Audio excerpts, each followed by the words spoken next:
Hi, everybody. Welcome to Bobby Owsinski's Inner Circle. I'm Bobby Owsinski, and this is a show all about music, music production, and the music business. My guest today is Mike Rodriguez, who's a senior audio engineer at Trailer Park Post. He's going to talk about mixing commercials and TV shows as well. But first, let's talk about when you need a record label. It's very popular to try to do everything yourself these days, and I completely understand that, and I think it's a really good idea. There's so much that an artist can do for themselves, especially when they're first starting. And let's face it, when you get a record label too early, you give up a lot of leverage. So you're not going to get nearly as good a deal. That includes you're not going to get as much attention, you're not going to get as much money, you're not going to get a really good royalty rate. But there does come a point in time when you do need a record label. And let's talk about when that is. First of all, why should a record label be interested in you as an artist or your band? There's a misconception that record labels sign artists because they like their music. And that might have been true once upon a time. But today, and probably it always was a really important factor, a record label signs you for your audience and not for your music. They really don't care about your music if you have a line around the block, if you have a proven track record of sales, if they even think that you might have a big audience. Sometimes they sign you on your potential audience, but it really doesn't have any bearing on your music. And sure, there may be some people in the label that love your music, but more than likely, the reason why you get signed is because it's a good business proposition. I know a couple of big artists and big producers that have their own labels and really have been successful worldwide, that have told me flat out they have signed artists that they didn't like, but because they were certain they would sell. And of course they did worldwide. They had some huge hits. So this is kind of a fact. You get signed for your audience, not your music. So let's assume that you have an audience, you have a proven track record. Why do you need a record label? Well, there's a number of different reasons. The first one is they offer you so much money that you can't say no. Record labels have deep pockets, at least major record labels. They have deep pockets, and sometimes they come to you with a deal that you really can't refuse. There's a huge amount of money, and if you're lucky, you get into a bidding war. So in fact, there are multiple labels that are bidding for your services, and the price goes up and up. So at that point in time, it's probably worth it for you to sign. Another reason is if you really need the money. Sometimes you need the money for recording. You need it for marketing. You need it for a number of things, and a record label is an excellent bank. Now, you have to pay it back sooner or later, but if you need some money and a record label is willing to give it to you, even if you have to pay it back, that's a good reason to sign. Another is you're spending too much time on a lot of aspects of the business that's keeping you from doing the thing that you most love, which is creating. It's a lot easier to have a record label provide that marketing support, that distribution support, all the things that you don't want to do or you don't do well. And a couple good examples of that recently is Trent Reznor going back from being a do-it-yourself artist to a signed artist with Columbia. And he had perhaps one of the best do-it-yourself infrastructures ever, and he decided to go back. Another reason is that you need distribution because you want to expand into foreign territories, and you can't do it yourself. And record labels, of course, are excellent at that. Sometimes you need radio play, and of course, the only way you can get it, well, it's not the only way, but the easiest way is to use the infrastructure of a major label. But the biggest reason why you might need a label is that you're a star, you want to be a superstar, and the only way you can do it is with the major label, because they have the infrastructure. It's easy to do the do-it-yourself thing up to a certain point, and then you can't reinvent the wheel. You can't reinvent 50 years of knowing how to do this and 50 years of infrastructure, or longer. At that point, you need a major record label. But usually, if you get to that point, you'll get a deal in your favor, because at that point, you have leverage. So what we're always trying to do in the music business is get more leverage. We're talking about the business side of the music business. Get more leverage. And the way you get more leverage, have more sales, have a bigger audience, have some hits. the more successful you become, the better those deals get. That's when you need a record label. The next thing I want to talk about is mic and guitar and bass cabinets. And one of the things that you'll find is it's kind of common practice for an engineer to stick a mic right at the grill cloth, right into the grill cloth at the speaker. And while this might be great for things like isolation, it really doesn't help your tone a whole lot. And generally speaking, what ends up happening is people aren't satisfied when they do that, and they wonder why they can't get a big guitar sound. If you go back to the classic way of miking things, there was always some space. So in other words, if you look at old pictures of guitar amps that were mic'd, you'll always find that there was 6 inches to a foot of space between the grill cloth and the microphone. And it doesn't seem like a lot of space, but it's enough for the sound to develop from the speaker and get just enough of ambience from the room that all of a sudden you have a bigger sound. I've always been doing it that way, but not all the time. I have to admit, when I could, I would. I wasn't always conscientious about it, but I hired Ken Scott to engineer some basics for me. I'm one of those guys that I can't engineer and produce at the same time, at least not basic tracks. So I always hire a really good engineer. In this case, I hired a legend in Ken Scott, who was gracious enough to come in and do this. Ken, of course, is one of the 5 Beatle engineers, produced David Bowie, 4 David Bowie albums, and certainly has that Abbey Road experience. I made sure I watched everything he did, and one of the things he did right away is he gave the guitars and the bass especially, some space. What I was really surprised about is he took a C12. Now, of course, this is a super high-end microphone, and he put it on the bass, and he looked at me and he said, "This is what I used to use on Paul," meaning Paul McCartney. And of course, it's an unusual choice, but boy, did it sound good. No one ever questioned his using it. Probably if I would try that, everybody would say, "Oh, wait a second, that's not the thing to do." But when Ken did it, it certainly worked and it certainly sounded great. But again, he gave it 6 inches to a foot of space. Now, you can't always do that because you do need the isolation. And when you have to isolate things, you want to get as close to the source as possible. But you'll find that the sound will get bigger, you'll have more tone, and just everything will sound a little better as you move that mic back. Now, the other thing that happens is you should use that mic placement as EQ, because especially on a guitar or a bass, you can really change the sound a lot. As you get closer to the center of the speaker, and of course, in a multiple speaker cabinet, you're looking for the best speaker, the best sounding speaker of the bunch. As you get close to the center, you're going to get a lot more high end. It's going to be a little piercing. It'll jump out of the mix a little bit. It might not be as round sounding or as big sounding, and if you want a little more of that, then you just move the microphone a little towards the edge of the speaker. And the closer to the edge of the speaker, the bigger the sound is going to get, the more mellow it's going to get. And what we found is a really good compromise is to have it kind of halfway in between. That being said, you can accomplish so much without EQ by just moving that microphone. So those of you who are experienced engineers or are listening to this, you know this already, but again, it's easy to forget sometimes. We get in habits where we just stick the microphone in a certain position and it worked before, so we think it's going to work again. But sometimes just moving that microphone a little bit and giving it some space, moving it back, really, really helps.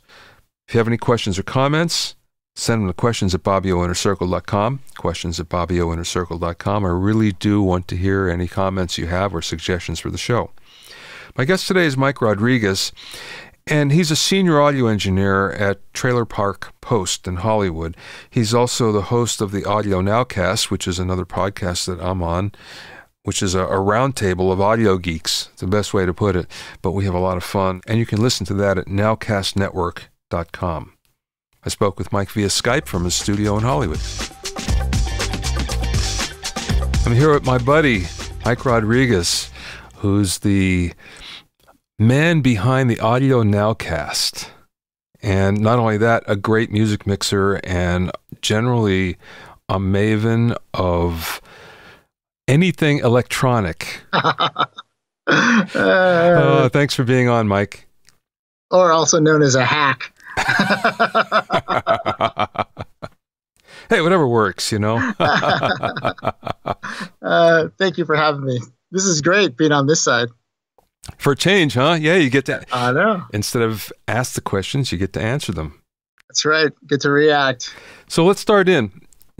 You mix a lot of commercials and you mix television. What's the difference between that and mixing music? Well, I think the most obvious thing is the broadcast standards that you have to comply to with the FCC. And that, has really changed once the Calm Act came on board.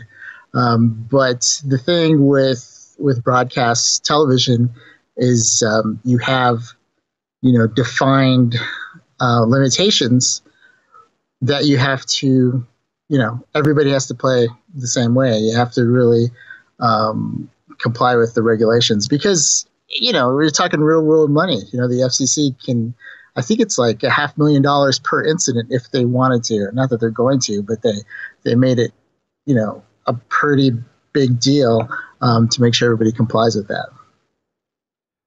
Is there anything besides that? Like, I'll give you an example.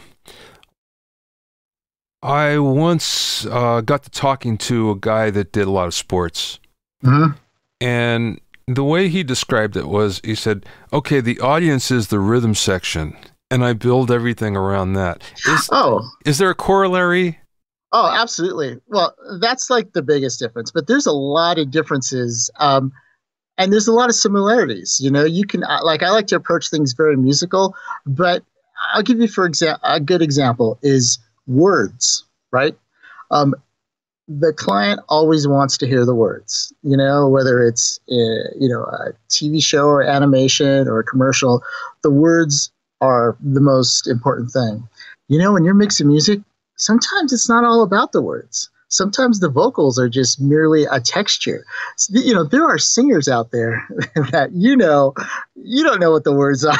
You're sitting there and you're like, care for that matter sometimes, yeah. Exactly. And quite frankly, I don't listen to a lot of lyrics myself. I can't quote, all these lyrics because for me, the voice is just another texture. So that's actually a big difference, as far as mix styles is the words are so important. You really want to hear everything that they say. And it makes sense because you're trying to convey a message. Whereas sometimes with music, you're trying to convey a feeling. Having said that, nothing's written in stone. I've done plenty of commercials where you're trying to convey a feeling. I just did a commercial for the National Congress of Native Americans, and that was all, feelings with the words and the music riding high and riding low and just kind of weaving that perfect emotional bed. So, there's some similarities and there's some differences and going between the two. Like sometimes when you want to do, like if I do an animation and I'm mixing the sound effects, that the sound effects, depending on what type of animation it is, if it's like an over-the-top cartoon, those are your accents, and that could be like your percussion, that could be like your pop, zoom, ba, zoom, even simple little things, and then you have your beds and your music beds that are the ambiance, and that kind of, it's almost like a string section sometimes. So there's different ways that you can do this, and then sometimes the dialogue could be, a background vocalist to what's the action, or sometimes the dialogue could be the lead guitar, so it all depends on what it is. Your turnaround is a lot faster though, right? Oh, the turnaround is unbelievable. Sometimes we're doing, some of these shows overnight. So, literally overnight. We'll get the show, we'll get the prep, and we got a guy working in the evening, doing all hard effects and Foley and things like that we're cutting. And I come in during the day in the morning and I start doing sound design and start doing sound effects editing and mixing it. And by the afternoon, the client's coming in just to sign it off.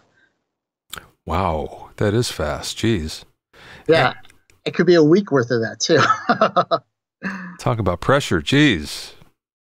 Yeah, but you know what? It's fun. It's all part of the game. It's all when you're in broadcast. And that's nothing. I mean, compared to some of the stuff that some of the feature film guys go through when they're making changes on the fly, and some of the stuff that Scott talks about it's just amazing. And when I used to work as a dialogue editor, I remember working on a couple feature films way back in the day, and they did changes, and you have to go that evening and make it work, and then come back the next morning on the mix stage, and they're putting your reels up, and it has to be done. Whether you stayed up all night or not, it just has to get done. So, I know I used to cut commercials quite a long time ago, and it was a 3-hour session, and the first hour was you cut it with the band. The second hour was the overdubs, and the third hour you mixed it. Yeah, and which was crazy. So everything had to be as perfect as you can get it, and there could be no screw ups whatsoever. Everybody had to get it, exactly right. Right. And it was a lot of pressure. It was crazy, but again, it's fun. That pressure is fun because when you have too much time, it actually the fun out of it many times. So you're too free. Sometimes you just want to get in there and get it over with. And then sometimes you relish the creative process. And then sometimes you come across a situation where you you don't relish the creative process because it's kind of happening at the mix all at the same time. And the thing with technology nowadays is you have a lot of options. So sometimes your clients will want to take advantage of all that option. You'll go down, you'll spend a couple hours, let's say, doing a sound design for something, and you'll go down a couple hours this way, and then they'll say, okay, now that's version 1. Now let's try another version, and we'll go down this way, Or you're doing a VO session, and some clients, it doesn't even start.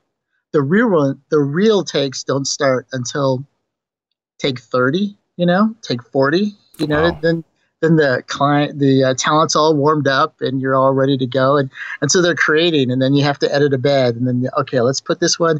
Hey, can we take the first part from that take and that part? And then you've got 6 comped beds, and then they're going to listen and they're going to play it back. And then, I mean, it's not, I've spent days on like a 30-second commercial just because we're versioning so many things. And then everybody has a say. You got your creatives that have a say, then you get your clients that have a say, and then technology has been a great thing because we can do this all really fast, but it's also gives a lot of options. And believe me, when you have a lot of options, they will take advantage of those options. So when you have a lot of versions like that, does it happen that they take the last version that you do, or do they go back to one of the early ones generally?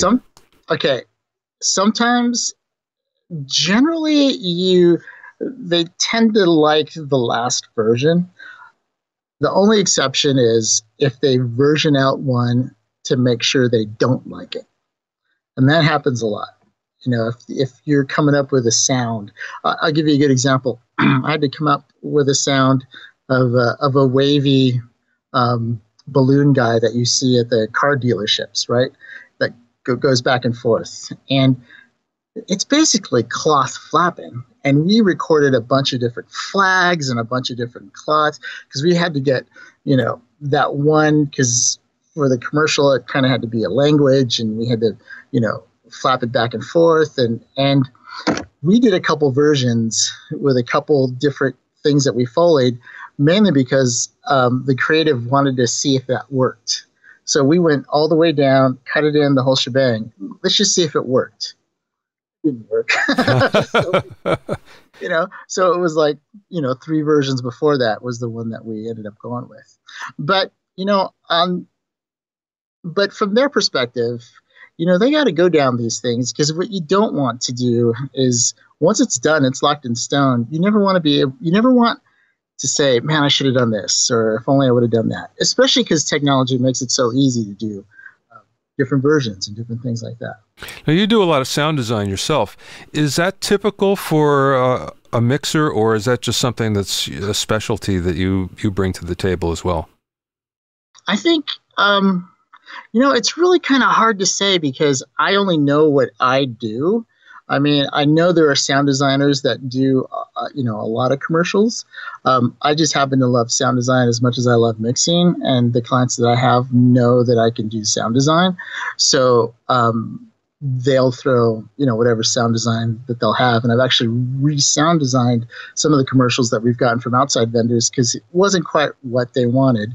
But I don't know if it's as common, but it's getting more common. I know there's mixers out there that do the sound design and then do the mix also. And I know there's sound designers that do mixes as well as mixers that do sound design. Now, I consider myself a mixer that does sound design only because, being around great sound designers like Scott or Diego or Brandon, some of our friends, it's like, man, that is such a talent. That is they go through and what they do. It's just, I'm a mixer that does sound design. I would never consider a sound designer that mixes. Speaking of sound design, how long does it generally take you extra besides mixing? All right. I'll sound design to whatever amount of time that I have to sound design because it's a creative process. It's kind of like, how long does it take you to write? You're going to write, and make refinements to whatever time you have to write or make refinements. It's the same thing with doing sound design. Like, for instance, I did a Toshiba commercial where I had to come up with some sounds for bees. And I had, a couple days. So it allowed me to do different things. And I actually brought in a little quadricopter that I had mic set up and I flew it across and I zipped them back and forth because it had this really great buzzing sound. So that takes a little bit of time to set that up and to do that and to cut that in. But then again, I've also done sound design where, and it all depends on what you mean by sound design too, because there's sound design where you're actually creating sounds starting from scratch, like with the beats and things like that. But then there's also more sound editing where you're taking hand sounds and other sounds and you're kind of editing them together. And sure, you may tweak them here or there, but you're really editing sounds. You're really pulling from your libraries and do that. I do a lot of sound editing. I do sound design where I'm purely creating my own sounds. Doesn't come up as often as I'd like to. But when I do sound design, in whatever amount of time they give me, that's what I'll do. But I'll be honest with the client. I'll tell them, I'll say, hey, look, if I can have, 4 hours, then great. I can go 4 hours. But if you give me a little bit more time, then I can do a little bit more and give you more options. So this is with commercials, but what about when you're doing something for television? When you do the series that you're doing, do you bring sound design to that as well, or is that already done? A little bit of both, because sometimes you have to create your own sounds for marquee moments because there is no stock sound for a 100-foot lava monster. So you're kind of creating your own thing. The practicals is car buys and gunfights and body sounds and things like that. That's one thing. It's so you do, you pick your moments, and usually the big fight or the big action scene, that's where it gets the most fun. But still, when you're working on a tight deadline, which we usually are, I'll have hours to complete the edit and the sound design and do the mix. So it all depends. Sometimes I'll have longer if I find out the client can't make it. I'll pull them off the clock, but then I'll keep working on it because I'm thinking, I can do that one a little bit better, and I could do this a little bit more. And sometimes it's just because I want to learn, and I may have a plugin or I may have a sound, and it never really stops if I have the time. Now, you mentioned before that the room fills with a lot of people that are making decisions, and I know the few times that I've done commercials, either recording or mixing or editing, it was amazing the number of people that showed up in suits. And as you say, everybody seems to have some sort of a comment or an opinion, which made me personally crazy. So how do you deal with that? How do you deal with the politics of the situation? Well, first of all, I always want it to be a positive experience in my bay. And I kind of take pride in working the room. I always want to keep the atmosphere very light, and I always want to feel like the client can have 110% faith into what I'm doing.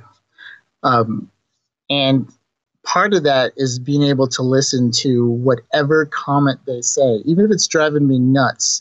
You really got to listen to what they say and even try it, because two things. Number one, it's on, it's their dime, right? They're paying for you. And number two, you never want to be that guy. You never want to be that guy who they go into and is confrontational, or wants to always do it his way. It's not my product. It's not my project. It's not, they've been living with this for months and sometimes years, depending on what it is. I'm just here to help get their vision across. So I think if you get in that kind of a mindset, it helps you deal with really nutty clients. And believe me, I've had clients that sometimes I hear some notes because that seventh person in the corner just wants to justify why they're there. Yeah. Okay, look, I'm spending 2 hours in the Bay. I got to say at least one thing to justify why I've been there for 2 hours and back at my desk or something. But I think in today's competitive atmosphere, everybody, it seems like, can mix. There's a ton of mixers out there. They're always coming out of college. They're always, everybody can mix. Sure, there's the bad mixers and people that know what they're doing, but there's a lot of really competent mixers out there. So what you need to do is use customer service to differentiate yourself from the pack, and that's taking notes and listening to what they're saying and listening to the notes that they're giving. The other thing that I find interesting is this used to be like this in the studio world, the music studio world, where a particular studio had a stable of engineers that were always there, and you go to the studio for the engineers. And then we came to the point where everybody was independent and they would just work wherever they wanted to work. But it's different in your side of the business, where the engineers are part of a stable of the facility, right? Absolutely. Yeah, we have two other mixers that I work with, and and they're really good, really competent. They have their own little clients that like to work with them on different projects, and it's kind of spread around. But anybody can kind of cover for anybody else, and that's actually really great because it allows you to do things like go on vacation and things like that. At the same time, you also develop a rapport with certain clients that come, for your expertise and come for what you want to do. So some of my TV clients and things like that. You'll find, clients are sometimes, especially if it's not internal housework, if it's outside work, they'll, once they grab onto you, they'll tend to want to work with you. It's really hard, it's really hard to break into the business and get clients, because it's really hard to get clients in the first place. Yeah. There's just a lot of money and there's a lot of trust that they have to give up, and people aren't willing to do that often. Well, speaking of which, how did you break into the business? Because you were a keyboard tech right on the road for Stevie Wonder, among other people. And then what made you decide that you wanted to go into this end of the business? How'd you get there then? Well, I started my career. I actually I got to go way back, give you a little bit of backstory. I used to work at a brokerage firm, believe it or not, back in my early 20s. And I worked for a company called Dean Witter, and I was literally sitting at a desk, and paperwork would come in, and I'd have to work on the pile until the paperwork came out. And I will tell you this, I was horrible at it. It never, ever fully came out. Paperwork would come in, and most of it would get out, but I'd still have it, for the next day. But I was the guy that would have the Guitar Center catalog underneath his blotter. And when I got a chance, especially if it was, a new one, I'd come out and I'd be looking at all the new stuff and all the new gear. So I knew I wasn't destined to work for Dean Witter. And really what it inspired me to do was to go back to school. So I actually went back to school, and I went to film school. I went to a place called Art Center College of Design, and I went to school there. And while I was at school, I was always keeping up with music, and I would go down to Guitar Center, and I would this is really bad, but I would go pretend like I had money and I'd listen to the salesman describe some keyboard there, and then they'd let me play it. And then they'd walk away, and I'd always pull my wallet out and look like I'm looking through my wallet. And then I'd put it back and I said, no, I just can't do it right now. But they thought I had money and I got a really good sales and I got to play with gear and stuff like that. So I kind of learned all my chops. Well, while I was at school, I got a friend of mine who was actually a keyboard tech for Natalie Cole, called me up and knew that I knew MIDI and knew that I kept up with all this stuff and said, hey, listen, do you want to cover for me? I'm going to my high school graduation. You want to cover this gig for me? And I had never done anything like that. And I said, sure. High school graduation? No, I'm sorry. He was going to his reunion. Reunion, okay. High school reunion. Yeah, yeah, I wasn't that young. So he was going to his reunion. He didn't want to lose his gig. So I came in and it was great. I mean, the very first gig, all this stuff was new. Traveling on somebody else's dime, getting a per diem, just being bussed from one place to another. I mean, all this stuff was just all brand new. And I was as green can be, but at the same time, I really liked it. And so I did the gig. I covered for him. He left. We'll fast forward. Once you have one gig on your resume, then the other gigs come. Well, he was doing keyboards for Striper, and they had a keyboard tech. Well, they had a drum tech, and this was in the days of MIDI and triggering drums and the big metal sound. Make a long story short, their drum tech didn't know anything about keyboards, didn't know anything about MIDI. It was an all triggered kit. They had a show locally. It was horrendous, and I got the gig. And they said, "Oh, who have you done before?" And I was like, "Oh, Natalie Cole."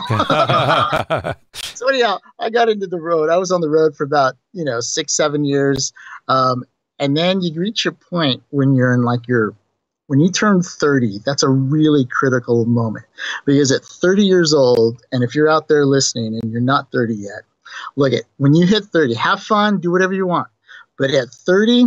Start getting a clue as to what you want to do. Even if you're not fully there yet, that's where you kind of have to make arrangements. Because at 30 years old, I was married and I had kids. Actually, I had a kid, and I didn't want to stay on the road all my life. And so at 30 years old, I started making connections, and like most, road dogs that I know, they just moved to post, And so with the help of a friend of mine, he got me into dialogue editing, and I actually was working for film, and I knew film because of my education. So I got into dialogue editing, and I worked at a couple of really horrible sound companies. And then from there, after I went to the dialogue editing, I learned Pro Tools. There was a post-production mixer spot open, and I went and applied for it, and I kind of knew what I was doing. I may have fluffed a few things, but I just really hit it off with the owner, and we just got along really well. So I came in as the freelancer, and I was just fortunate enough that I was looking for a full-time gig, and they had me part-time for like 3 days a week, and I was there for about 3 weeks, and then the lead mixer moves up north, and they offered me the job, and that's pretty much how I started. So I started there and was just a sponge, learning, and as you pick up new clients, I never said no to anything. I never said no to commercials or spots or TV shows, and I just dug in, I studied, I asked, and really, it's just a lot of this stuff you have to be motivated to learn on your own, because no one's going to hand you anything. And then you just got to do it. You just got to do it. And so I had enough success that I picked up a client base, and things kept going. You're a pretty technical guy. And is that necessary for what you do right now? Absolutely. You really got to know your tools, and you got to know how they work, and you got to know how they don't work. So you got to know if something's, going to work for you or if it's not going to work for you. You need to know things like, what's the frame delay on your output, of your HDMI output for your Sony TV that you're using for a monitor. I mean, that's huge, because you got to offset it. You got to offset. Is it 4 frames? Is it 3 frames? Is it 2 frames? How do you test for that kind of stuff? Because there's nothing worse than thinking you're in sync, right? And then you bounce your stems. Hey, it's not synced to picture. Well, a good rookie mistake is not offsetting your picture, things like that. So you got to know all these little tips and these little tricks, and the more you know, the better you are going to be. And you know what? The more employable you are. That's the whole thing, man. It's keeping your gig and holding on to your gig. When you get to a point, I am under no delusion that there are some great young bucks coming up to the rank right now that can outmix me. There's some really good guys out there, and I think that's great. I think that's awesome. So it just keeps me motivated to always want to stay on top of technology. I want to be the guy that if you ask me anything about audio, I'm going to have an answer for you. So I will either know it already or know how to find it, and it keeps you employed. Well, it's one of the things I learned. I was trained as an electronic engineer. And one of the things I learned was, you don't know everything yourself, generally speaking, but you know how to find it. Exactly. And that's really important. And that kind of transfers to everything else. It's like, well, okay, I know where to get this answer real fast. I don't know it, but I can get this in a flash. And that was a big part, of actually moving on to other things, for me anyway. Yeah. And I'm a firm believer of you are where you want to be, meaning if you want to be the best, then you better perform like the best. And if you want to be, if you're a senior mixer, then you better perform like a senior mixer. If you want to be a leader in the audio community, then perform like a leader in the audio community. I'll tell you what, having the podcast, that the AudioNowcast that, you're a part of, that really helps me stay on top of things, because if I'm going to be out there talking about all these different issues and talking about different things, I better know my stuff, or else no one's going to listen to me. Much like, I learned from you, Bobby. Your books and everything, you're just a wealth of knowledge, and it's an honor every time you're on the podcast and we have great discussions. And I look at that and I say, man, Bobby knows his stuff. He writes about it, but you really know it. And that's where I think this whole technical knowledge comes in. And that's where I spend a lot of money on technology. And Lord knows I spend a lot of money on technology.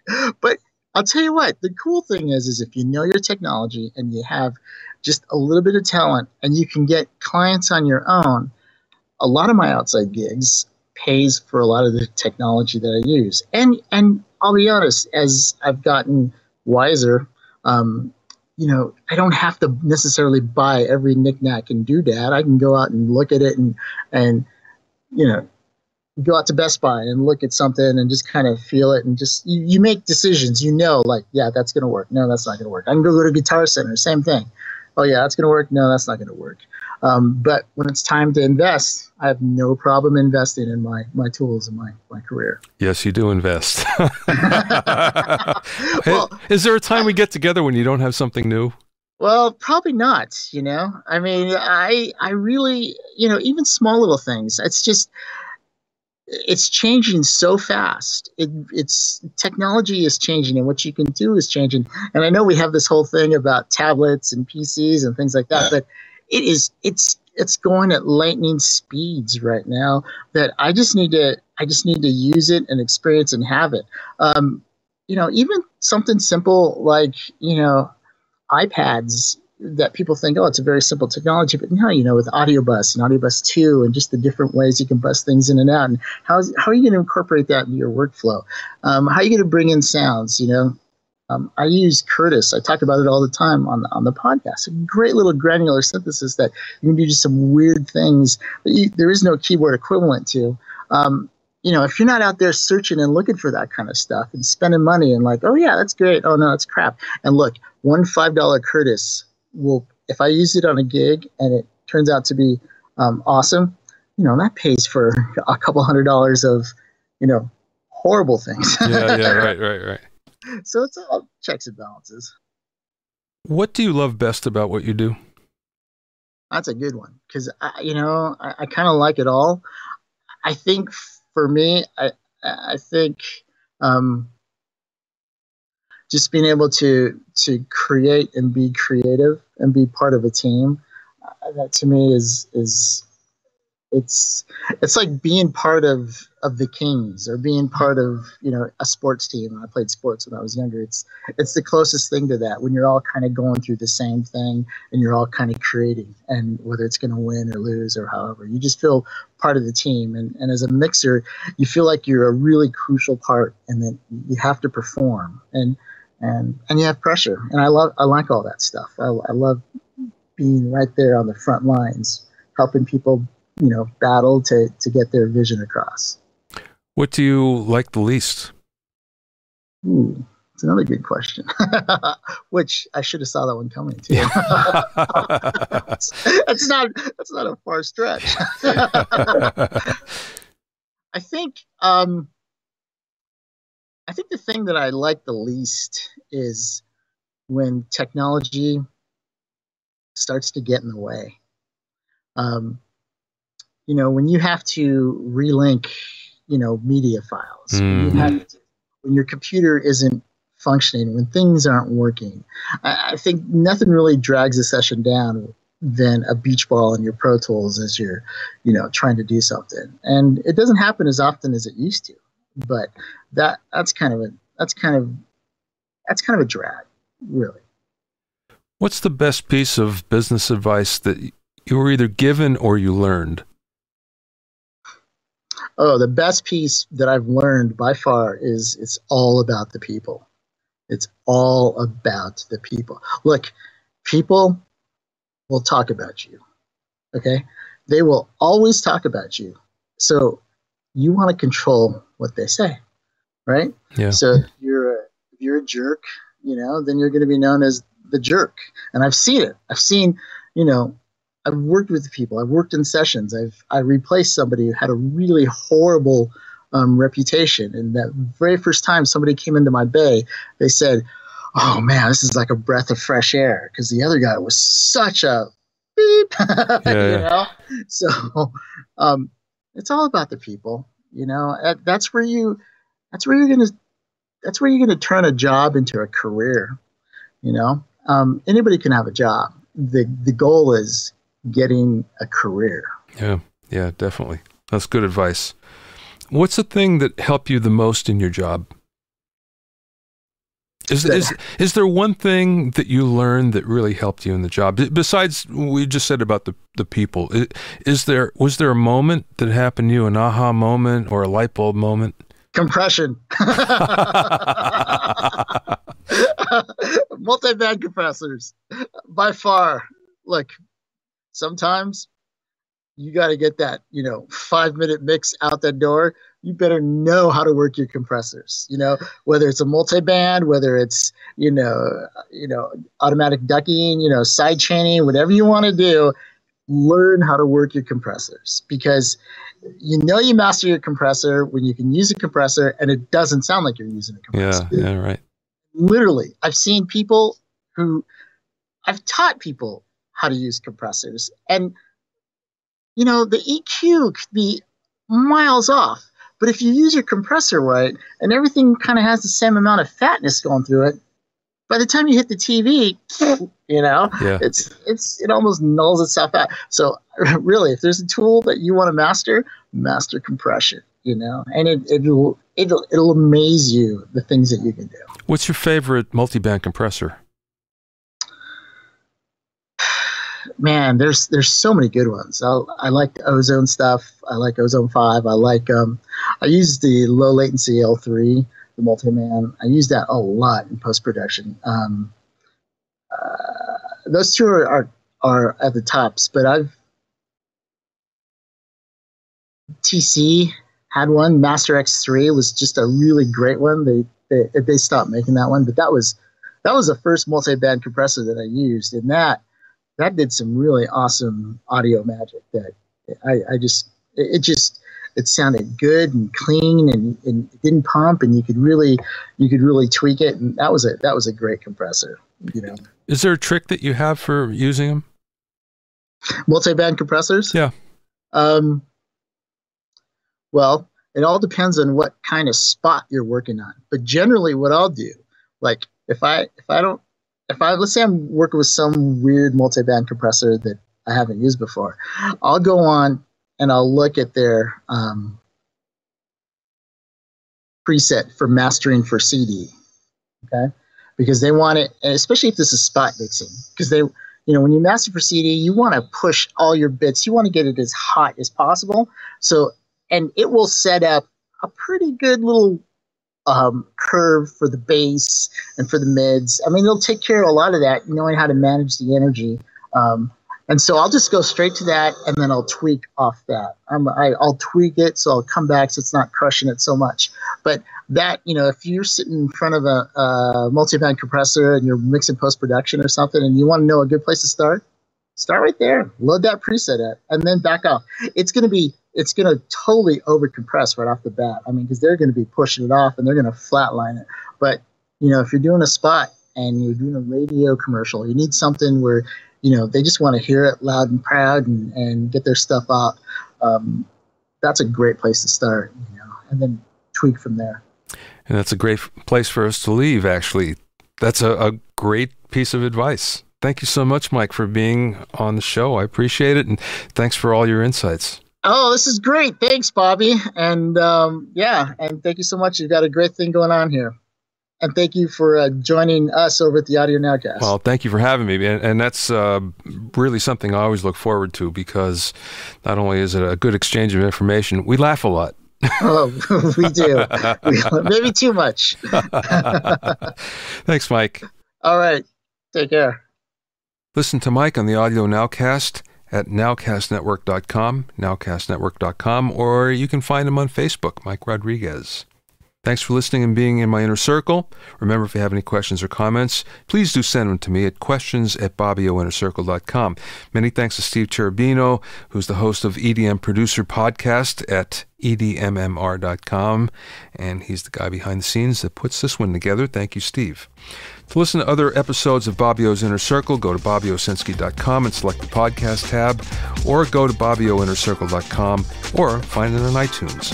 At bobbyowsinski.com, you can find book excerpts, links to my blogs and coaching programs, as well as a sign-up sheet for my newsletter and a sign-up for the alerts for this podcast as well. So this is Bobby Owsinski. Talk to you next time.